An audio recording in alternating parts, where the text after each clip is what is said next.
Ha, bittasi tushdi, yaqinroq keldi, yaqinroq kel.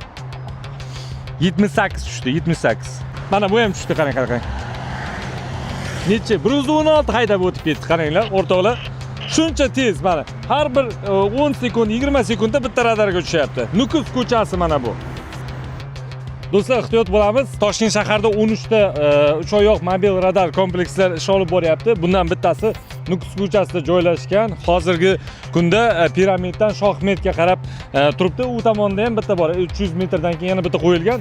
O'rtoqlar, 1369 ta avtomobil o'tgan. Shulardan 202 tasi radarga tushgan. Ya'ni tezlikni narusheniya qilgan. Bu yerda qaranglar, kimdir 80, kimdir 90, kimdir 75 o'tib ketyapti. Cheklangan tezligimiz bu yerda 60 Nukus ko'chasida.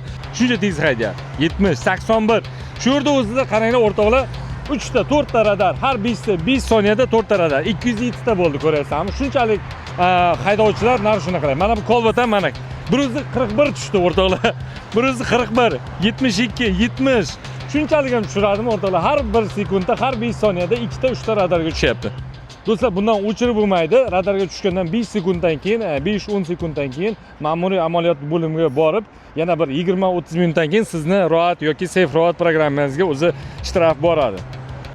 Do'stlar, yo'l harakat qoidalariga amal qiling. Shahar ichida va shahar tashqarisida belgilangan tezlikdan oshirmang. Mana shu yerda o'zida hozir 1511 ta avtomobildan 218 tasi mana bu kolbatam hozir 76 bilan tushib o'tiribdi radarga.